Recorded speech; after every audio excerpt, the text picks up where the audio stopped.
paper, and we Huberman Insight on Ashwagandha. can provide a reference link to this. That is, this is a paper from 2012 that's had a lot of excellent follow-up papers that support it. The title of the paper is A Prospective Randomized Double-Blind Placebo-Controlled Study of Safety and Efficacy of High Concentration of Full-Spectrum Extract of Ashwagandha Root in Reducing Stress and Anxiety in Adults. And it's a really nice study, not a huge subject pool, but both men and women, and is carried out for long enough that they got to see some really interesting results. And I think that the most interesting result is that taking 300 milligrams of ashwagandha twice a day. Keep in mind, 300 and twice a day.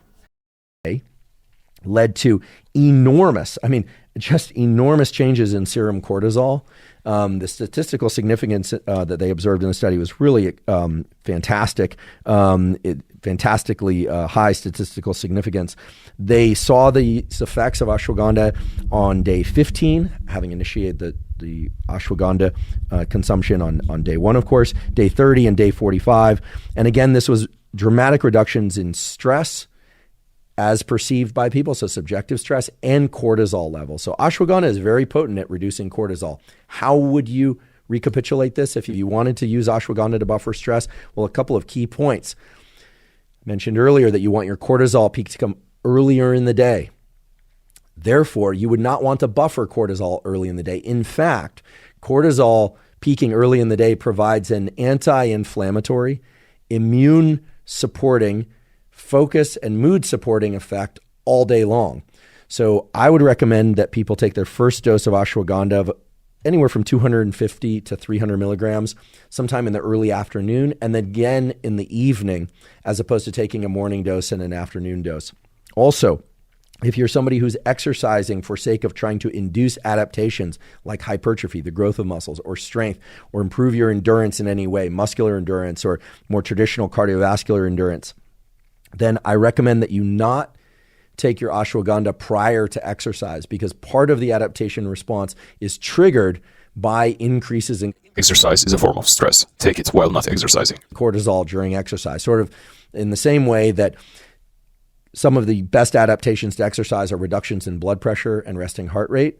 And those are stimulated by increases in blood pressure and increases in heart rate during exercise. That's just how these biological systems work. So the takeaway is pretty simple. If you're interested in using ashwagandha as an adaptogen, I would restrict it to later in the day if you can, and not before exercise. Divide it into 2 doses of 250 to 300 milligrams. That's what this paper and other papers like it seem to indicate. And then a very important final point about ashwagandha, which is that if you're going to take ashwagandha, I recommend not taking it for longer than a month and a half, as they did in this study. In fact, I would suggest that you only take ashwagandha around periods of kind of moderate to extreme stress. What's moderate, what's extreme is going to depend on what you're going through. Only you know how much stress and life events you can tolerate. So if you've had trouble sleeping, and that's unusual for you, or you're dealing with a very difficult life circumstances, or your excessive work demand, or a new kid, as I mentioned before, well then buffering stress with ashwagandha, buffering cortisol in the afternoon and evening can be very beneficial for you. But then I would say after about 30 days maximum, I would take at least 2 to 4 weeks off. 2 weeks is probably enough, but 4 weeks off, because you don't want to chronically buffer cortisol. It's just not a good idea. But that said, I think ashwagandha is a very powerful adaptogen. I would place it at the top of the list of supplement-based adaptogens. But keep in mind that even if you're taking a supplement-based adaptogen, that's no reason to abandon the nutrition and behavioral type adaptogenic effects that you can create through eating dark leafy greens, cruciferous vegetables. Then we'll talk about the behaviors in a moment. The other 2 supplement-based adaptogens, as I mentioned, are lion's mane mushroom and chaga. And I get asked a lot about lion's mane and chaga for sake of their purported roles in acting as nootropics, as quote unquote smart drugs. There are fewer data on the beneficial roles of lion's mane and chaga for sake of nootropic effects.